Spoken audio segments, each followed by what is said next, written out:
Good evening. Here is the world news from BGI TV, Baba Bagede Imo TV. I am yours faithfully, Mori Rebi Dalawal. First are the major headlines for the world news.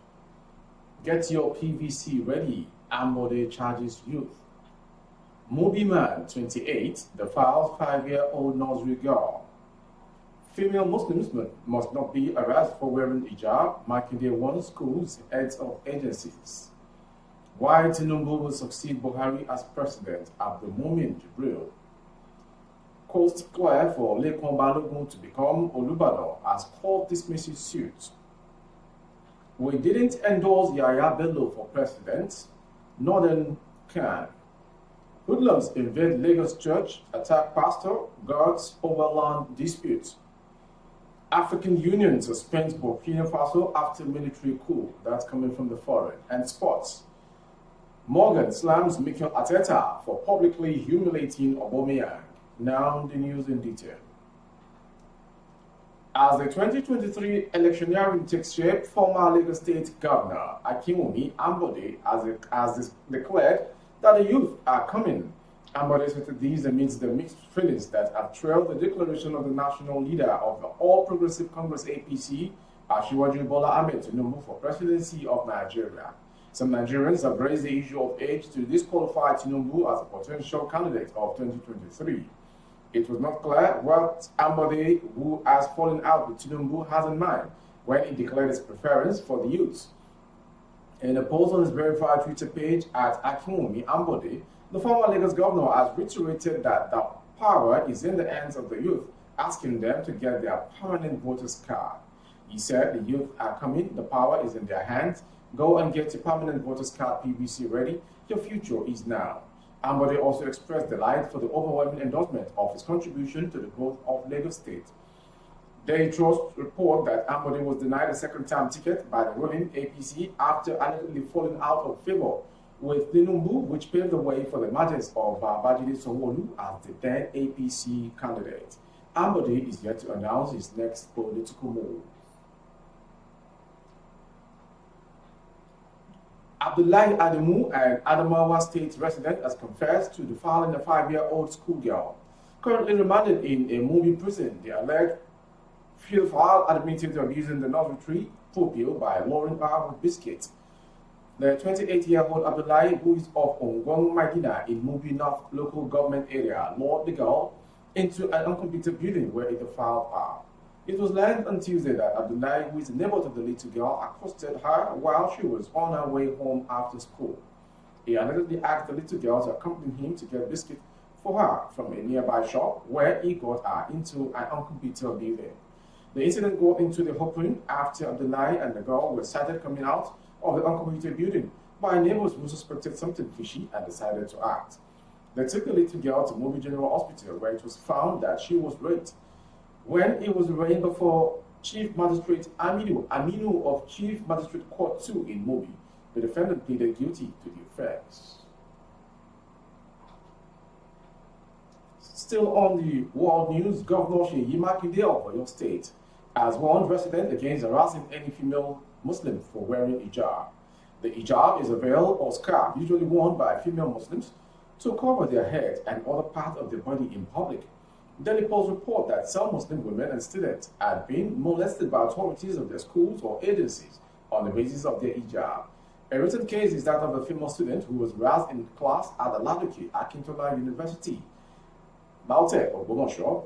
Makinde has however sent a strong message to heads of government agencies and institutions in the state, warning them not to harass anyone for wearing hijab. Makinde issued the warning in a message he released as part of activities to mark 2022 World Hijab Day. The governor, while congratulating the Muslim Ummah in the state, especially the female Muslims, on the 22nd World Hijab Day, further assured that the present administration in the state will not trample on the religious rights of anyone. Makinde, in a statement issued by his special assistant on Islamic affairs, Imam Abdul Rashid Abdulaziz, insisted that his administration will not oppose activities and practices that will promote godliness and modesty. He maintained that the hijab is a covering that not only beautifies the wearer, but also helps in advancing decency in society.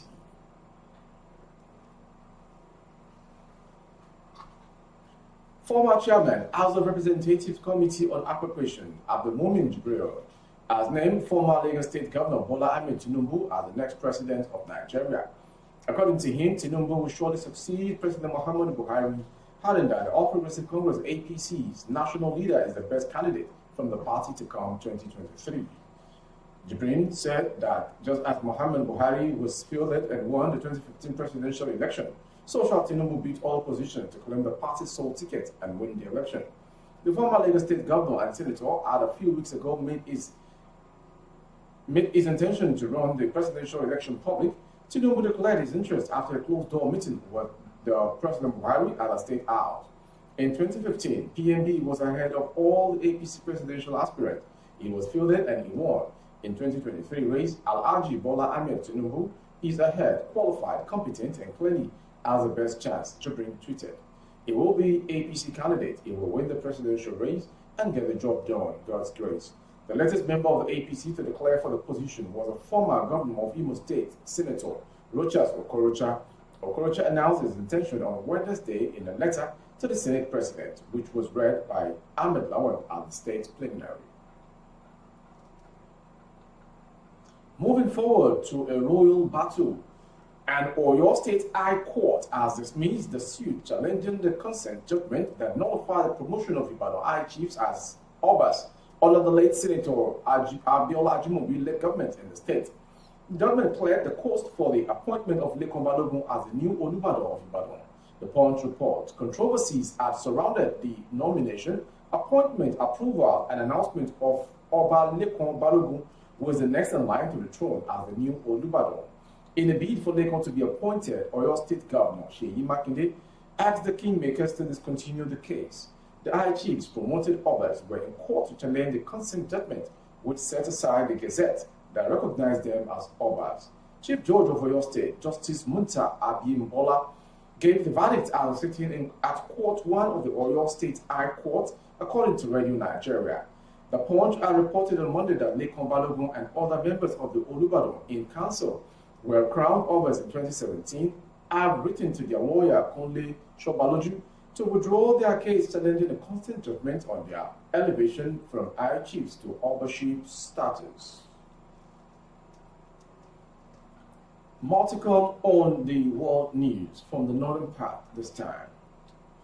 The Christian Association of Nigeria, Northern Region, on Tuesday denied endorsing Governor Yahya Bello for the office of Nigeria's president in 2023, describing as a fabrication an online report on the issue.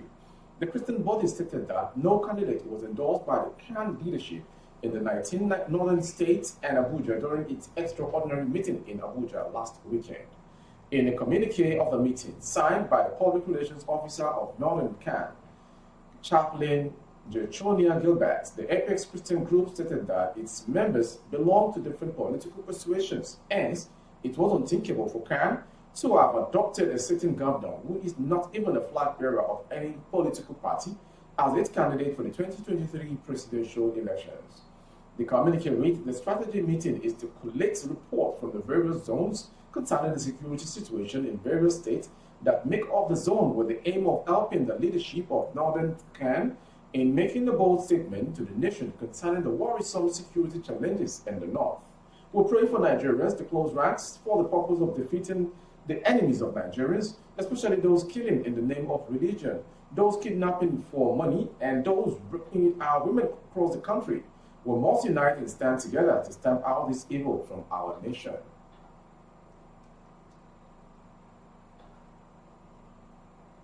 So some stories again from Lagos. The premises of Holy Trinity, located at 2 Oba Adeyemi Oyekon Avenue, Ikoyi, Lagos, was recently invaded by thugs. The resident pastor, John Delano, a church worker, and 2 guards narrowly escaped being lynched by thugs who invaded the premise. The thugs, who were over 30 in number, stormed the church with a bulldozer immediately after an early morning prayer meeting and proceeded to remove the entire front face of the property. The gates were forcefully removed. Also, 3 massive trees were uprooted without approval. During the invasion of the property, Pastor John Delano, David, and 2 guards were present, were attacked, slapped several times, and physically assaulted, while security personnel hired to guard the property was almost lynched. According to one of the victims, John Delano, on Wednesday morning, and one David Energy, faculty manager for the church, were closing up after a prayer meeting from 6 to 7 a.m. We heard a crashing sound and we went out to investigate. The sight that greeted us was shocking. A bulldozer crashed through our gate and about 30 men rushed in. The man in front was yelling out orders, everybody out. Upon hearing the orders and realizing we had no option but to obey, we started heading out. It was then I remembered that my car key was still in the church, so I rushed back to get my key and I drove my car to a safe spot away from the church. These are the national stories before we go to foreign story happening in Burkina Faso. The African Union has suspended Burkina Faso from all its activities in response to last week's military coup, effective until constitutional order is restored, the AU said on Monday. Burkina Faso had already been suspended from West African Regional Bloc, the Economic Community of West African States, though ECOWAS stopped short of imposing sanctions after the January 24th coup that deposed President Roch Kabore. An ECOWAS delegation on Monday met with Kabore and found him in good spirits, said Charlie Ayoko Bochwe, Ghana's foreign minister and head of the mission to Ouagadougou. The ousted president looks well, has access to his doctors, and is allowed visit from his family, Ayoko Bochwe told journalists, without saying where the meeting took place. Previously, no information had been disclosed about his whereabouts or conditions since he was toppled. The delegation also met with the coup leaders, including the new head of state, Lieutenant Colonel Paul Henry Demiba, to discuss security and political transition, she said. They seemed very open to the proposals, and to us that is a good sign, said Ayoko Bochwe. It is our position that the transition should be short so that Burkina Faso can return quickly back to constitutional order. The AU and ECOWAS suspended two other members, Mali and Guinea, after their own military takeovers last year. The coup in Burkina Faso was the fourth in West Africa in 18 months, including two in Mali. While regional leaders and allies have condemned the coup, which they fear could further destabilize a country beset by Islamist violence, they find themselves with limited leverage. The putschist led by Damiba, who called himself the Patriotic Movement for Safeguard and Restoration, MPSR, issued a preliminary charter on Monday laying out basic rights and establishing the MPSR as a central authority while a transitional government is put in place. And finally, sports story. Popular television personality and lifelong fan of Arsenal, Piers Morgan, has slammed the club's boss, Mikel Arteta, for publicly humiliating Pierre-Emerick Aubameyang.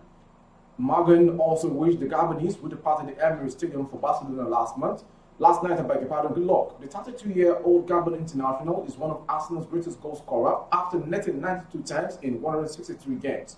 Late last year, Aubameyang was stripped off the club's captaincy and later banished from the club by manager Mikel Arteta. Barcelona agreed to a last-ditch deal to take the striker on loan on transfer deadline day, with Arsenal having only two recognized centre-forwards, Eddie Nketiah and Alexandre Lacazette. And TV personality Morgan said goodbye at Oba. 92 goals in 163 games for Arsenal, Premier League Golden Boot winner, and one of our best ever strikers, who always played with such joy until manager began publicly humiliating you. He tweeted, "Thanks for everything, Pierre-Emerick, and good luck at Barcelona." Thank you for watching The World News. Before we go, a quick recap of the headlines once again. Get your PVC ready. Ambode charges youth. Moby man 28 defiles 5-year-old parent girl. Female Muslims must not be harassed for wearing hijab. Marking day one schools, heads of agencies. 2023, why Tinubu will succeed Buhari as president. Abdulmumin Jibril. Coast clear for Lekan Balogun to become Olubadan as court dismisses suits. We didn't endorse Yaya Bello for president, Northern Khan. We also brought to you hoodlums invade Lagos church, attack pastor, guards over land disputes. And to foreign story, African Union suspend Burkina Faso after military coup. And sport, Morgan slams Mikel Arteta for publicly humiliating Aubameyang. Thank you for watching. For more updates of our broadcast on our YouTube channel, and the handle is Bababagede Imo TV. Kindly subscribe and click on the notification bell option all for updates of our broadcast. On Facebook, Bagede Imo with Alawiye Adebayo. Please like and follow the page so as for you to get updated with our broadcast. On Instagram, @imo_22. For advert placement of the goods and services and products, coverage of events and coverage of function as well. The phone number streaming on your screen is the number to dial. Thank you for watching. I am Mori Rebila Lawal.